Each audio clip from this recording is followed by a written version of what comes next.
everybody, I'm Tom Vasel. I'm Zee Garcia, how you doing? And I'm Sam Healey. Welcome back. It's been a bit since we've done a top... Why has it been so long? Okay, it's been a bit since we posted a top 10 list. That's true. Our last top 10 list was deleted by Z. What? No. I haven't even started working for you. I'm taking blame for things. Yeah, sorry about that. Vasel wiped it out. All right, well. Not happy, apparently.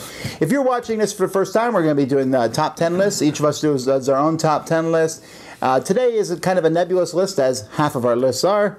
But I wanted to talk about top 10 games that I thought were important to gaming in general, influential games that affected other games or affected whatever. And I let, of course, as with all these top 10s, each person can kind of define that for themselves. For me, I picked games that you could see their influence on other games. They had like a legacy. These were games that made a big deal.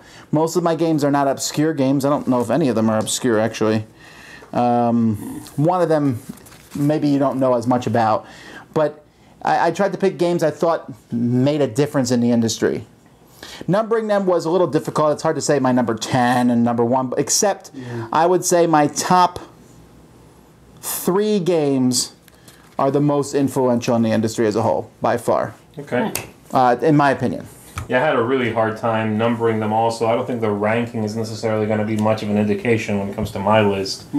It's 10 very influential games, in my opinion. Saying one is 8 and the other one is 7...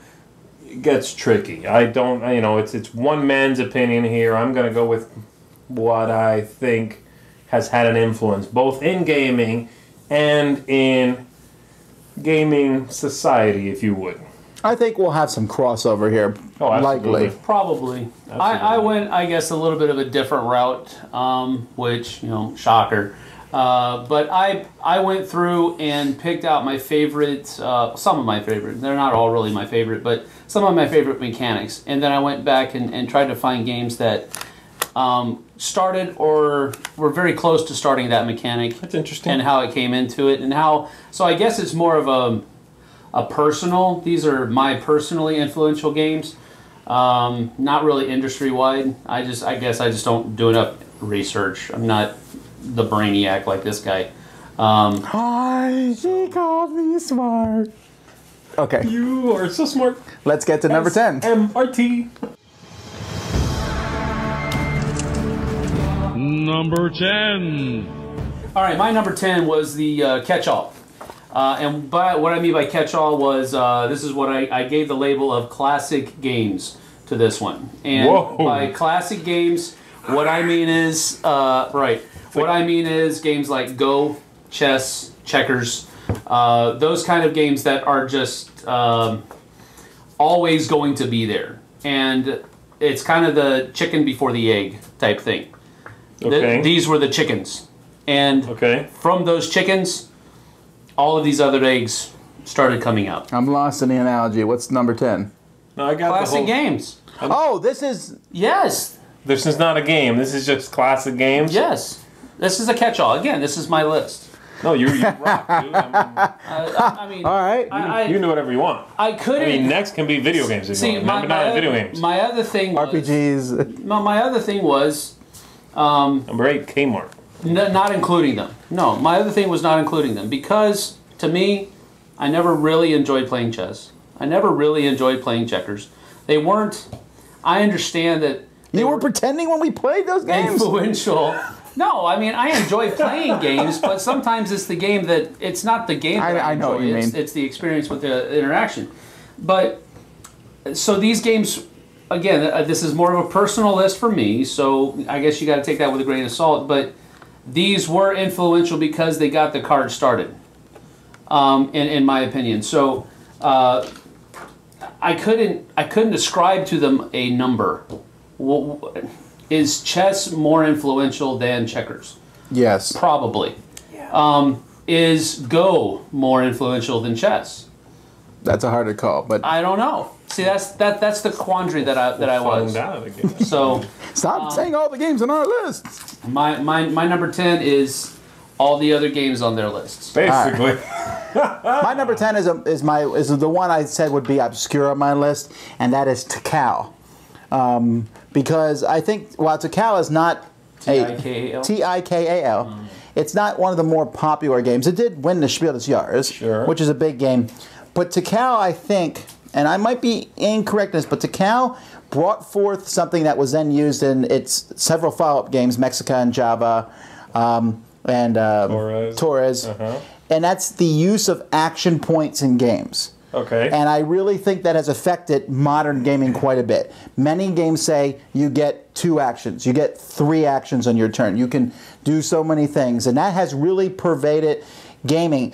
I don't know that Tikal was the first, but I'm pretty sure it was the first one that made waves, at least. Interesting. So again, this is number 10. But I thought that was a pretty important, influential game because of that. It didn't have like a direct effect on other games, but had this whole. I mean, most games now I say, okay, you get 3 actions. What are you going to do? Right. You get 2 actions, and that wasn't the way games were at one point ever. Sure. So anyhow, Tikal. Interesting. These 3 lists are going to be very different. I thought they were going to be very similar. Well, that's my outlier, I think. All right, my number 10 is Risk. For very obvious reasons, as most of my choices will be. I think Risk is a grandfather to a whole genre of gaming, conflict gaming, simulations to an extent. Area control. Area control, though we didn't know it by that name yet. Right. That's sort of a gaming name, a gamey term. Right. But controlling land and fighting for it, everybody kind of gets that. So I think Risk is a very influential game in that realm of games in which you fight, you attempt to conquer the other person's territory, and it simulates a real-world scenario war. I thought about putting Risk on my list. It isn't, and then I thought about Axis and Allies, because I think while Risk was the pioneer, Risk was out for like 30 years and nothing happened. Yeah. I mean, it wasn't like, there was the whole war games from Avalon Hill, but those were more based on like I'm pretty sure there's games on my list that were out for like 200 years and nothing happened. That's true. But I wondered though if Axis and Allies had a bigger effect than Risk. I don't know.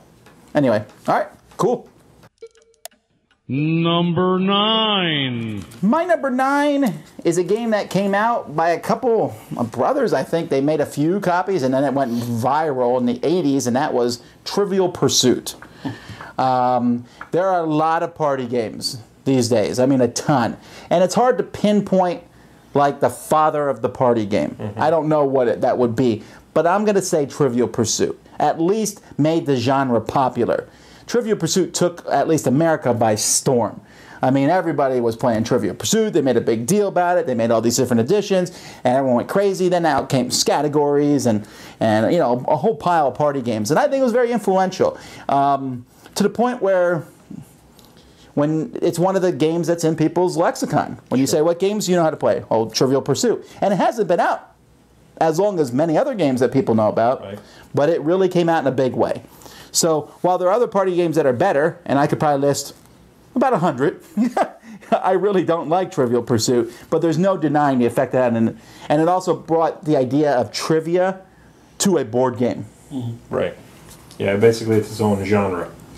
All right, my number 9 is a game that would fall right into that category Sam mentioned for his number 10, and this is Go. See, the way I broke these games down for my list, they basically fall into 3 categories for me. Games that are modern games, and that's about 250 years or earlier, you know, to now. Or later, I guess. And then everything ancient games in 2 categories. Games of virtue, in which winning made you virtuous, i.e. blood games, and then games of strategy.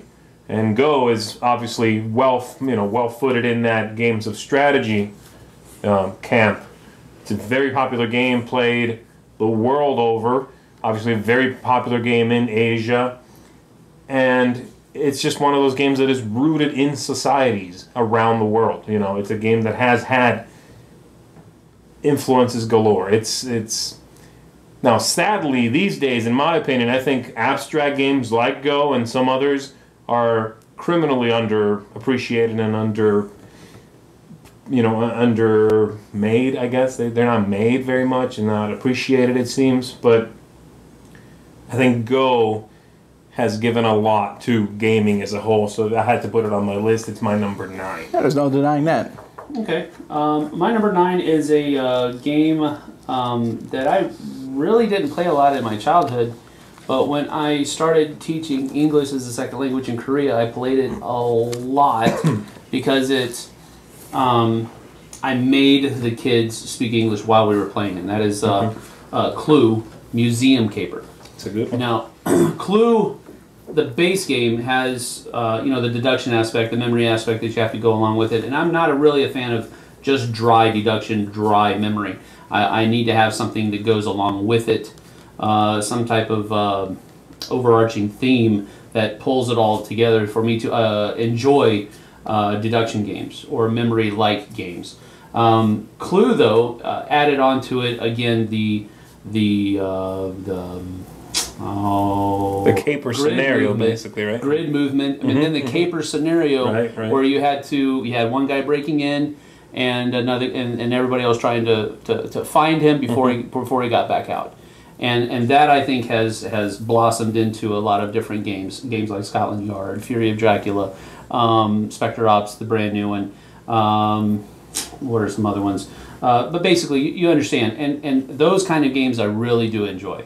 And so Clue kind of woke me up to that. And so when Scotland Yard came along, I think we played that one first. I think actually Scotland Yard may have come out first, but yeah, I enjoyed it, but I didn't play Scotland Yard first, so that's kind of the more personal aspect of my list. I didn't enjoy Scotland Yard as much, but when Fury of Dracula hit the table, I was like, whoa. Now this is cool. This is because it had the really thick theme on top of it, and it pulled everything together. So anyway, my number 9 for deduction, memory. I don't know what you call that. A team on, I guess. hidden movement. Yeah, I guess hidden movement. Yeah, that's the better way to put it. All of that. Clue. My number 9. The Museum Caper. Yeah, Museum Caper. Correct. All right, my number 8 is one of those games that, as I said, falls into the modern category. Though again, this is about Splendor. As far as we can tell, this is about 230 years old or so. Oh, so it's modern? Okay, you're modern. Definitely not Splendor. Oh, come on now. It's modern, as in a game that has not changed throughout time. Okay, but then Anyway. if you're saying 250 is modern, Yes. then you're saying there's like maybe 3 games that are not modern. There's like only a few games that are more older than that. Yes, I'm talking about basically before the 1800s. As I said, there were those two camps of games that are games of virtue, which kings and queens would play, and winning meant you were virtuous. And there were luck games. That's basically what that was. And games that were strategy games. And I'm calling everything pretty much past this game a modern game. The game's poker. My number 8 is poker. Poker is a game that has influenced tons of games. It's seen today in many games. Things like Shadows over Camelot. Most games that have cards that are ranked are influenced by poker. Games of bluff are obviously influenced by poker. It's just, it's everywhere. It's prevalent. Obviously, poker itself is played, on TV. I don't know if they still do that, but it was famously played on TV. There are many variants of poker as well. Really take your pick here. I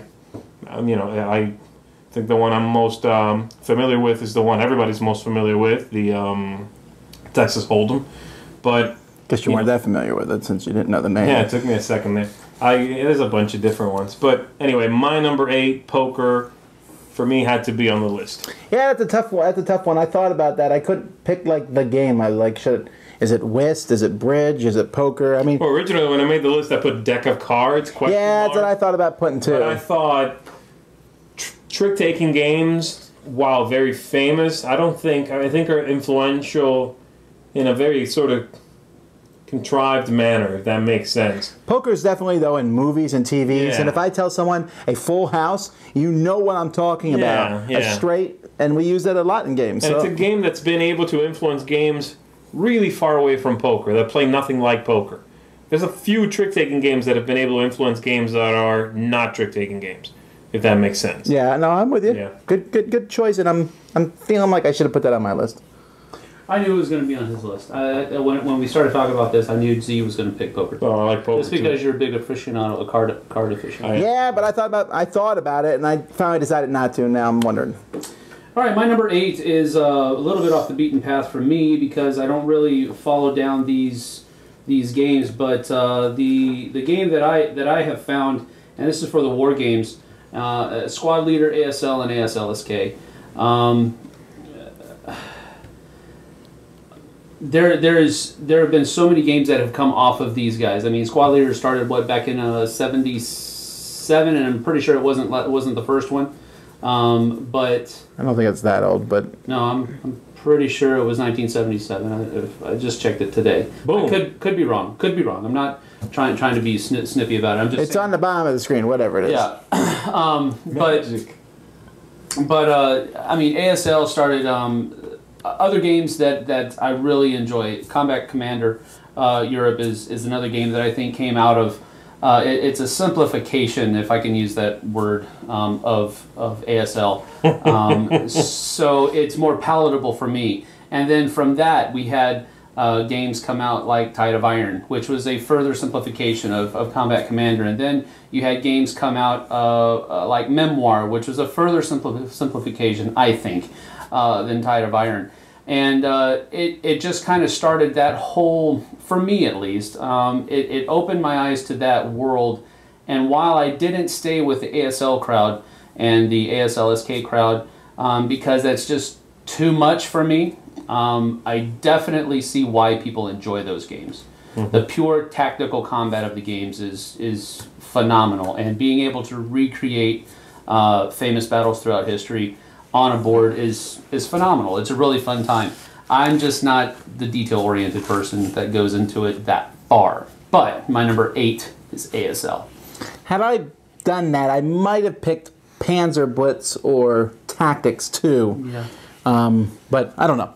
All right, my number 8 is, well, I'm going to get flack for this, but I don't care. Cosmic Encounter. And that's my favorite game, but there's no question. I mean, I think this is an inarguable game that should be on the list because Richard Garfield said specifically that it affected Magic the Gathering. And any game that affects Magic the Gathering is influential, period. But Cosmic Encounter introduced several things that had not been in games before. Deterministic combat. Before that, it was always with dice and such. Right. It also introduced special powers, which are in like 70% of the games behind me. Yes. The special powers, it introduced negotiation in games. Mm-hmm. To me, it was a groundbreaking game and probably should be higher on my list. I put it lower because it's my favorite game and I don't want to take too much flack. But Cosmic Encounter influenced quite a bit. I agree. Number 7. My number 7 falls right in line with that last choice of mine, poker, as in a game that has influenced many games seen today, and that is Yahtzee. Yahtzee and what we commonly refer to as the Yahtzee mechanism. Right. You know, take 5 dice or so, roll them again, roll them 1/3 time. See what you get. Now, Yahtzee, you could say, is influenced by poker. You know what? I was thinking ranking, that's probably true, but yeah, but it's still. I agree with you. Yeah, there's that, right? There's that sort of hierarchy, but Yahtzee itself, I think, has been a big influence in gaming. Many dice games utilize Yahtzee mechanisms, Yahtzee ideas, and it's a very, very popular game today. So not only is it an influence in gaming, but I think in gaming culture and gaming society as a whole, I think it's a big influence. Many people play Yahtzee, many people enjoy Yahtzee. So my number 7, Yahtzee. My number 7 is the newest game on my list, and I wondered if I should put it on there. It's less than a decade old, but I think it's at least current popularity or current influence is very easy to see, and that would be Dominion. I mean, a lot of people nowadays it's kind of cool not to like Dominion, right? Oh, I like deck building, but not Dominion. Dominion brought deck building, brought a complete new genre to the table. He said I'm cool. That that really took over for a while. There was all these games that did deck building straight up, but now as we're getting close to 10 years from Dominion, we're not there yet, but we're getting close to 10 years away.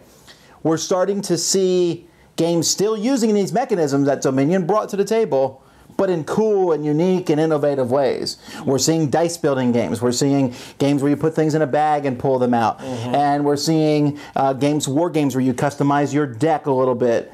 And that's all stemming from Dominion. Yes, Dominion got a lot of its ideas from other games, but it was the first time where you used shared resources to build your own deck, as opposed to Magic the Gathering, where you had your own resources to build your deck.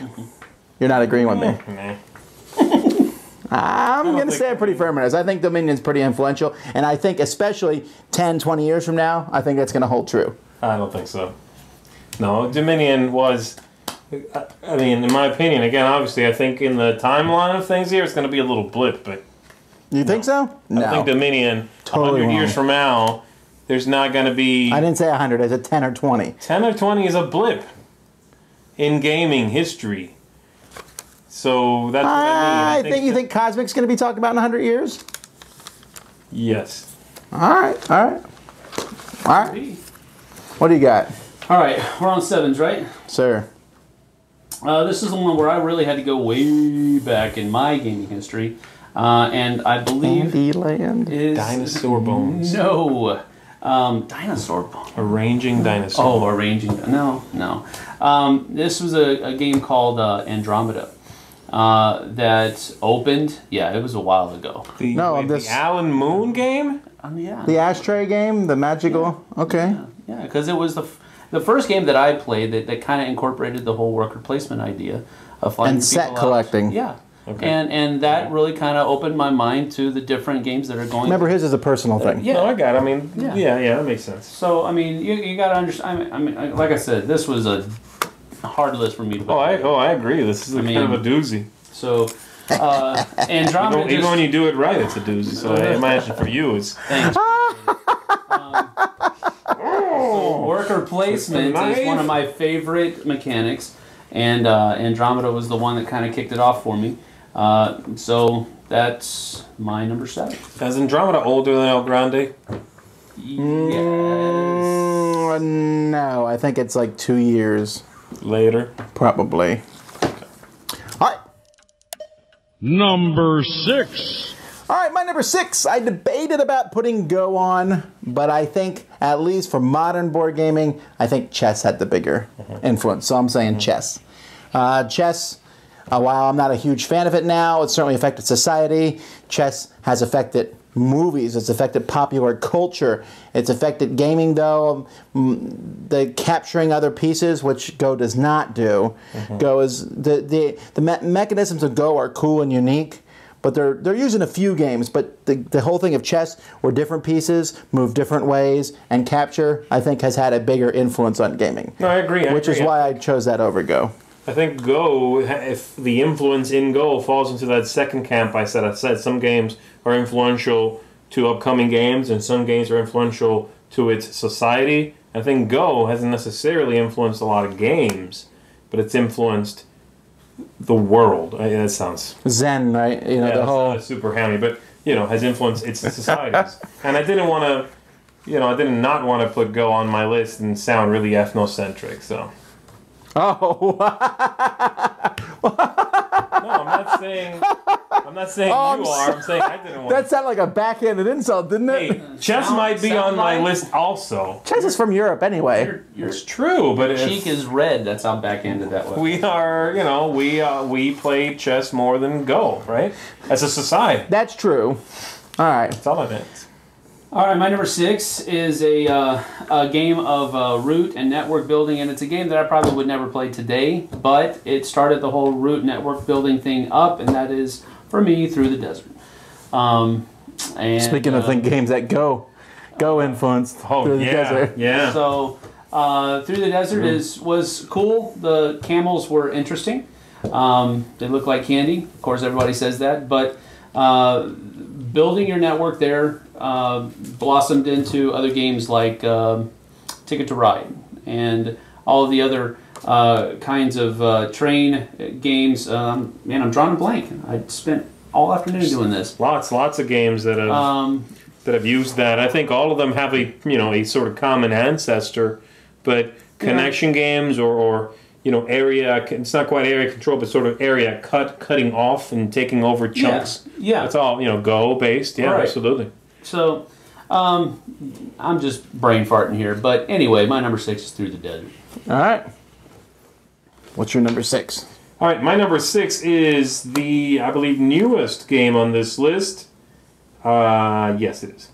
And that is Settlers of Catan, or Catan. Wow, you only went up to 95. Yeah. All right, fair enough. Catan obviously goes on the list because while it has influenced many games, I'm certain, is one of those games that has sort of bridged two worlds. The world of hardcore gamers, if you would, and the world that plays more family-oriented games that have been around for many, many more years, games you can play with your kids, that sort of thing. And so it's finally sort of broken through to become a game that fills and lives in both of those camps. That's an achievement. It's a unique achievement. It's a very interesting game in history, never mind the game itself, because it has accomplished that, Obviously, one of those two worlds is much more niche than the other one, but it's an interesting, sort of amalgamation of those two things. So, my number 6, Catan. Okay. Number 5. Okay, my number 5 is a game that is area control. Z went the route of Risk, and while I think that is definitely worthy of being said, I went more the route of El Grande for the area control. I think we were going to say Axis and Allies. No, I went more the because I played Risk a few, semi-regularly growing up as a kid. Mm-hmm. But El Grande made area control become not so much about global domination, wars, and that type of thing. It became more of, more of a fortressing type. Well, it was deterministic. Feel. It was in my top 15. It took something that Risk did and made it deterministic, and by doing so, sort of created this genre where it removed the war aspect a little bit, and made area control. Really, El Grande is the one that genre is attributed to. Broke that out. And so for me, Risk, that's the grandfather that's sitting in the other room in the rocking chair. Mm-hmm. El Grande is the grandkid that is taking the family name on into the future. Yeah. That's really good. That's the first one you got right. Man, number 5, El Grande. I thought he was going to punch me there. All right, go ahead. What's your number 5? All right. My number 5 is... This is the only one on the list that I wavered putting on the list because it's not a board game, but it is a game. And this is Dungeons & Dragons, the role-playing game. Dungeons & Dragons has had, while not itself a board game, it is sort of a social pen and paper, role-playing, scenario-based game, has had tremendous influence in board gaming itself. Things like character stats, character builds, fantasy settings. A lot of them draw from Dungeons and Dragons, and obviously Dungeons and Dragons itself drew from, Tolkien and many other fantasy settings. But Dungeons and Dragons as a system has had a lot of influence in modern gaming, in be it fantasy gaming, or sometimes even something that's not necessarily fantasy, but utilizes archetypes, utilizes the idea of progression in a character, things like that. So I really thought it belonged on the list, so I put it at number 5, D&D. I agree. Cool beans. I wish I would have included that on my list. I probably would have made it. I just didn't really think about it. I was kind of leaving role-playing games out of the mix, but I concur. Cool. All right, my number 5 is our first crossover, actually, one that Z has already said, and that is Yahtzee. Yahtzee gets a lot of hate these days. It's one of those games that's kind of cool to hate. People are like, oh, I don't like Yahtzee. Then they'll run and play Roll Through the Ages, and really, Yahtzee's a pretty decent game. Sometimes when I'm bored, I'll play Yahtzee by myself. You know, like you see what kind of score I can get if I have some dice hanging around. There's applications. I like it. I like Triple Yahtzee better, and they did all kinds of. Richard Board did a Yahtzee variant. There's all kinds of Yahtzee Free for All is a good Yahtzee variant. Right, but I mean, Yahtzee is just. It brought the whole idea of rolling dice, pushing your luck. Making sets, and it really has affected a lot of games. Oh. How many games where you roll piles of dice trying to get something? So Yahtzee has to be, from all these games we've been mentioning, could well be the one that's influenced the most games, because a lot of people make a game that takes 10 minutes and it's influenced by Yahtzee. There's so many little games influenced by Yahtzee. I don't know if I would say that it's influenced the most, but I think it's a lot. Yes, it's been a ton. All right. My number 5, Yahtzee. Number 4. All right, my number 4 is deck building. That's the mechanic, and I picked a duo here, and that is Magic the Gathering or Dominion, and I'm going to actually go with Dominion. Magic the Gathering or Dominion? Yeah, because I never really liked Magic the Gathering. Okay. No, I get that, but I don't know how they're just not that similar. Other than that, they're cards. They're both deck builders. In Magic, you have a pool of cards, of millions of cards, and you can make your deck, and then you are physically attacking your opponent with your deck. In Dominion, you are using a small set of cards and building your deck as the game goes by. Yes, there's no question that Dominion has taken stuff from Magic. I just don't see them in the same grouping. Well, I'm not using the same grouping. My number 4 is Dominion, not Magic the Gathering. Oh. I just said that. Yeah! No, but you said or Magic the Gathering at first. No, I said I had a duo, but I didn't really like Magic the Gathering, okay. so I'm going with Dominion for my number 4. So yeah to you, because you booed my Dominion. He said it too. But I'm Actually, that's not the kind of sport I want. I'm kind of halvesies on it because... He's halfsies again. Get him. No, I think it is incredibly influential. It's one of my favorite mechanisms. It's one of my favorite types of games to play. I love Legendary. I love all of the dice building aspects that have come out of it. All of the dice building games. So you agree with Tom that I agree with Dominion is a really influential game? It's a really influential game. But I also agree with you that I think it's a flash in the pan. We're not going to see it 20 years from now. No, I don't think we're going to see it 20 years. We're going to still look back at it and say it was influential. See, I honestly, this is like probably heresy, but I think games like Dominion would have happened without Dominion. There were games that... I was just having this discussion with somebody today. There were games that had you could say that about every game on the list. No, not really. There were games that had deck building before Dominion came out. Name one. StarCraft, the board game. Okay, that's the only one you know. Name another one. It's one. Who cares? Why isn't StarCraft the board game on the list? Because it had it was like, you got to put one card in. I mean, cool, fine. And then so Dominion took that one thing and ran with it. What if I made a Yahtzee where instead of playing with 5 dice, I rolled 20? Did I make something revolutionary? Yeah, but this is how life goes. Who invented the airplane? The Wright brothers, right? But there were other people who did things that led to that. But the Wright brothers are going to get the credit. Dominion gets the credit. Yes, StarCraft did a tiny thing, but it didn't influence it. Dominion did. Okay. So let the record show that I'm right. Yeah. My number 4. History will prove Sam right. Yes. We'll come back in 20 years and revisit this. Wow. Stay tuned. My number 4 is Dominion. That's back when we'll be in 3D at that point, though. All right, we'll be talking to you in your mind. Your living room. Your mind. No, my number 4 is a game that it's incredibly popular to hate this game now, and I probably wouldn't want to play it myself. Maybe we'll do a live play of it someday. But that's Monopoly. No, look. Whatever you may think of Monopoly, it affected board gaming. Come on. I'm not saying the whole roll and move. Oh, you don't want to do the live play, is what you're saying. Yeah. That's what I want to object against. Who's we, white man? We ain't playing the live play. Actually, I thought about like getting it and playing it with my daughters just to show. If they've never played Monopoly, you should probably show your kids Monopoly. I mean, obviously, as a severe punishment.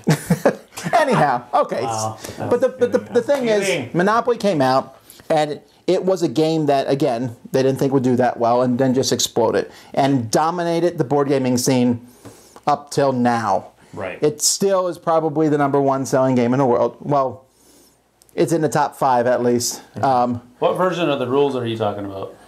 What does it matter? The real ones? I mean, What do you mean? I mean, there's been so many amalgamations of those. No. Those rules. There's been variants, but the actual rules of Monopoly haven't changed much. No, not really. But what I'm saying is that Hasn't been old enough to change that much. the game itself, though, has again affected lexicon. Yeah. We talk about Park Place, and most people know the streets of Atlantic City, having never been there. Yeah. The rolling dice to move around, paying other people money for properties. Lots of games copied this. I'm not saying it was a wonderful influence on the gaming, but it certainly was a big one. And now that you say that, rolling the dice to move around, I have to mention now, take a quick interjection here to mention my honorary number 11, which would have been Parcheesi. Okay. Oh, that is a good one. Parcheesi almost made my list because, again, classic game of virtue. Remember my old, conversation there about. Yeah, you said it like 4 times now, so in case people didn't get it. About that roll and move, which of course influenced Monopoly, which influenced the world. So, just wanted to say that my number 11 would have been Parcheesi. I think if I could have made the list one game longer, that definitely. But what is your number 4? My number 4 is a game that has been mentioned already, and my number 4 is Cosmic Encounter. Yeah, I knew you'd pick it. Encounter has influenced a lot of modern gaming. It was one of those games that almost everything it did was new, yet the whole thing worked. Most games don't pull that off. If a game has 1 new thing, 2 new things, they catch on. If a game has 4 new things, it's weird and complicated and sort of an obtuse game. Cosmic Encounter is the exception that proves that rule. It's the one game where a lot of things were new, and instead of being sort of shunned as an obtuse game, blew the gaming world wide open. Now, it didn't right away necessarily because it was ahead of its time. But eventually, Magic the Gathering and pretty much, I want to say 60% of games after that have something that comes from one of those games. So... yeah, I was on board there with you where I knew Cosmic Encounter was going to be on the list. I don't know. I mean, we talked about this a little while ago. I don't know if necessarily we're going to talk about it in 100 years because it does sort of get lumped into that modern gaming category. But it shouldn't be. So my number 4, Cosmic. Woo! Yeah. Number 3. All right, my top 3 games, like I said at the beginning, I think these 3 games were undeniably to me the 3 most influential games of modern gaming. Okay? Number 3 is Magic the Gathering. I mean, Magic the Gathering for several reasons. One, it is by itself keeping most gaming stores in business. It has brought huge swaths of people into the hobby. I mean, huge amounts of people into the hobby. Yeah. Many of them, I mean, you talk to many of the game designers who have designed some of our favorite games today, got their start from playing Magic the Gathering, winning in tournaments of Magic the Gathering.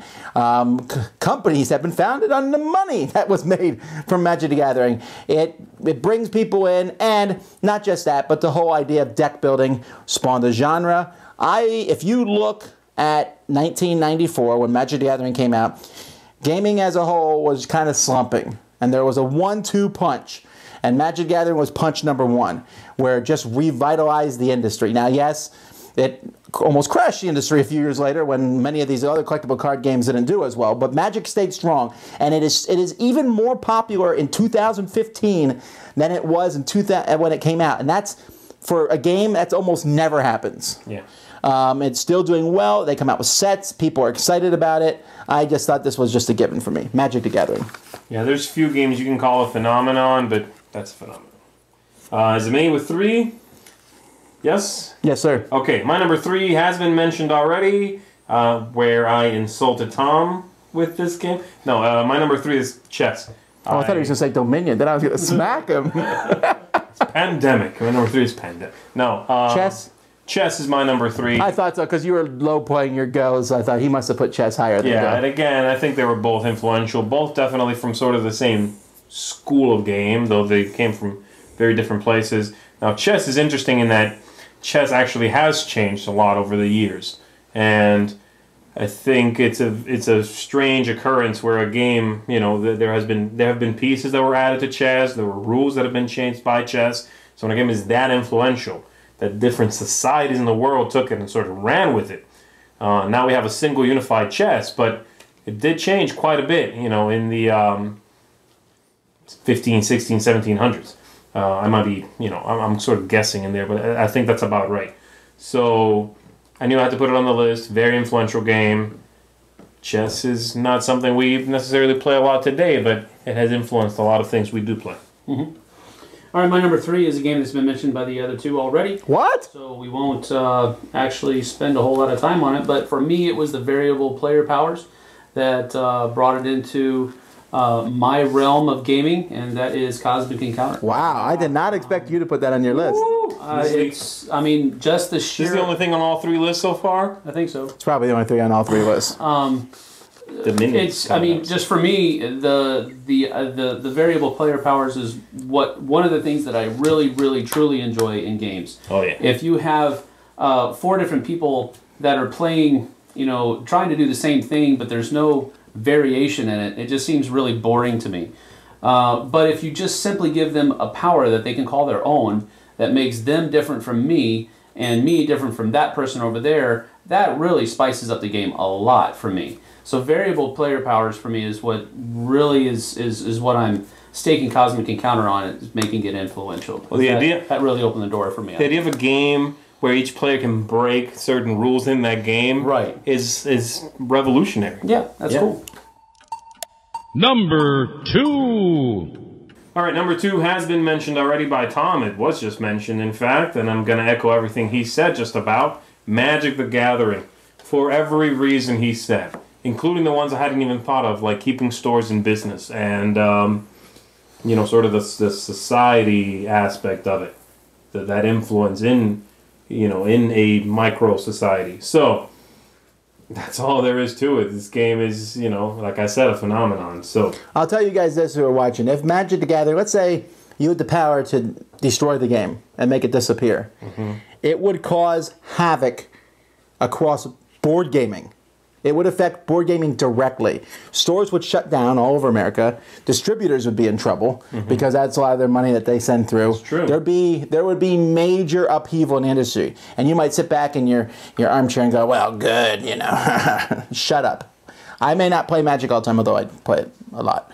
Not as much as you think I play it. And I don't follow it, you know, like religiously and collect rares, but I understand its importance to the store. yeah, I mean, and to the many games that came after it that directly drew from Magic, not CCGs.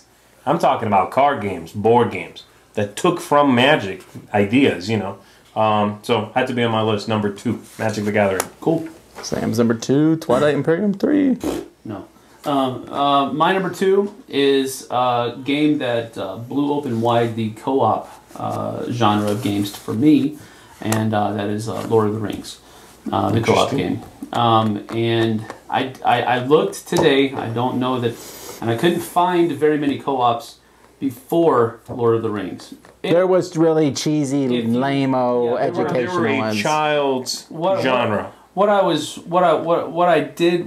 thinking was that maybe we could say that role-playing games and having that cooperative nature of a group going against a DM, but that's not purely co-op, that's a team against the game or against another person. So I think for me, Lord of the Rings, and I really think for the co-op genre, that's what set it on its own path and made it different from role-playing games or different from team-on-team games, where everybody was playing together. And it made it an adult genre, like you guys were saying. There was a lot of kid games out maybe before that. But Right. It was a common... The reason I disagree on that one is I don't know. It was 6 years before the next co-op game came out. Wait, He's hold just on. disagreeing with You are disagreeing that co-op games are a really original new thing, but deck building is original? No, listen. That's not what I'm saying. I'm saying that I would have picked Shadows. I thought Shadows over Camelot was more influential than Lord of the Rings. That's all. No, I think Camelot clearly was influenced by Lord of the Rings. Well, no, I agree, but once again, I don't know that Lord of the Rings came out. Like picking Thunderstone instead of Dominion. You shouldn't. You know. But again, we picked Dominion over StarCraft. You did, right, but you specifically said because the way StarCraft did it was a blip. I'm not opposed to Lord of the Rings. I'm just saying. I think co-op games as a whole is definitely an original, truly. I think there could be an argument made for Pandemic bringing that genre to the limelight, more so than Lord of the Rings by a mile. Lord of the Rings was okay, and it got an audience, but it wasn't like landmarking. I mean, no one plays it now. I haven't seen it played in years. Yeah, I guess at that point now we're discussing whether I had a copy. I guess at that point we have to discuss whether a game has to have done well to be influential. No, I know, but I grant that it was the first. I don't know. Well, I agree with Sam. I thought about it. Most of my games clearly are older than that kind of game, but just talk about starting a new, truly original twist. Yeah, that's what I meant. I mean, a game that I wasn't criticizing that and sort of like turns it on its head. Yeah, but I wasn't criticizing that. I thought that the cooperative thing is fine. Just the choice of that one. I game. wondered if, but I'm not adamant on that either. Right. That's all I'm saying. You jumped down my throat before I could finish saying what I was saying. All right, my number 2 was the Second Punch, and that came out in '95, and you already mentioned it, and that Settlers of Catan.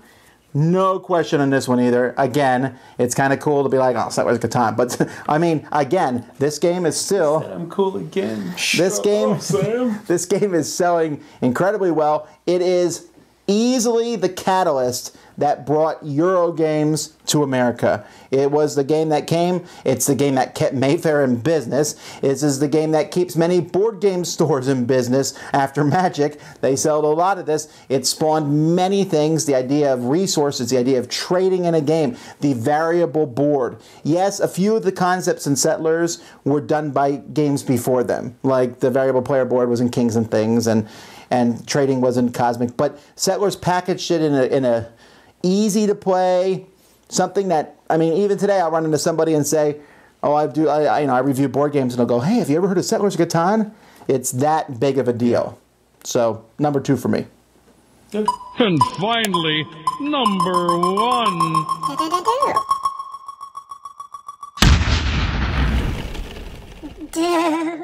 Here we go, rolling the dice. Yeah. Dice of Doom. 6. 3. 6. I hate you. Doom. 6 again. The devil is. Okay, fine. That's only 2 6s. Purple. All right. Neighbor of these. We'll just go. We'll go Sam, me, and we'll let Z go last.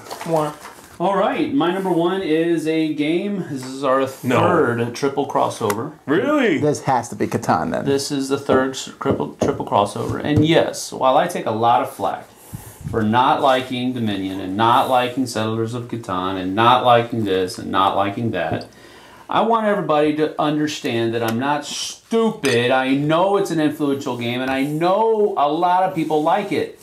I'm just done with it. That's all. That's all I've ever said. That's all I'm saying now. But it is an incredibly influential game. So what Flux? What is he picking? Here, throw the die. Catan is my number 1 influential game. That's right. I should have said it earlier. It's no longer called the Settlers of Catan. Right. They've changed it to just one word, Catan. Catan. Right. Like Madonna. So, Cher and Catan. Look, I would not be surprised if I could magically go back and count all the times I've played Catan. It would probably close to 500 or 600, maybe even topping 1,000, because I used to have it on my computer and I played that. Oh, okay, I'm really impressed. The door. I'm just saying, I've played that game a lot. So any people that think that I'm hating on the game just to hate on the game, no, I'm not. I'm just done with it. You just put it as your number 1. I know. It's as far as influential is concerned. Sure influenced you. I mean, you could have written a novel instead of playing Catan. Probably so. All those things you could have done with your life. Yes, exactly. Wasted. Maybe that's why I hate it so much. No, it's incredibly influential. It pulls people into the hobby. I understand this. I'm just done with it, but yes, it is influential. So that's my number one influential game, Catan. I almost did it. My number one is another three-way crossover. Had Sam remembered to put it on his list. Because you said you thought about it, you didn't remember it, and that's Dungeons and Dragons. And yes, it's not a board game, but no question, again, behind me, the influence of Dungeons and Dragons on fantasy in general, not just gaming, but writing and movies, and you know, the whole concept of character classes you mentioned, the concept of one player versus other players came from Dungeons and Dragons. The concept of people getting together for game nights. It used to be parlor gaming with your friends. Yeah. You know, guys getting together playing games, Dungeons and Dragons, maybe war games, but storytelling in games. Yeah. Usually influenced. So, I mean, I could see you switching around Dungeons, Dragons, Magic the Gathering, and Settlers, but to me, they're just the trinity of what has influenced, especially modern gaming. Yeah. So, good call. My number one, D&D. Good call. All right, my number one is a game that has been around for about 100 years, and that is Monopoly. Wow. Monopoly, it's clearly undeniable how influential this game is to society, to gamers, to gaming as a hobby, gaming as an accepted pastime. Monopoly is kind of by and large it. You know, everybody has heard of Monopoly, and many, many people have played Monopoly. The game still sells.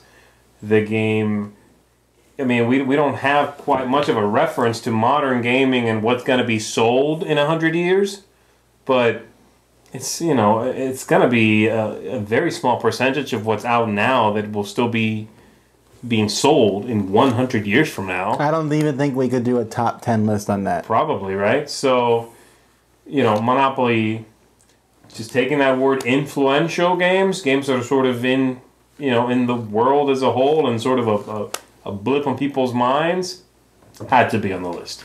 So my number one, Monopoly. Well, that's it. Okay. Those are, I mean, I bet you guys have games that you think are the most influential. We'd love to see them in the comments. Tell us how we're wrong. I want to hear what you thought should have been on the list, what you thought we, you know, excluded and should not have. There are many great games that I know are influential that I just didn't think were in the top 10. There's a lot of great influential games out there. So, anyhow, we thank you guys so much for watching. Until next time, I'm Tom Vasel. I'm Zee Garcia. Thanks, guys. And I'm Sam Healey. See you later. Woo!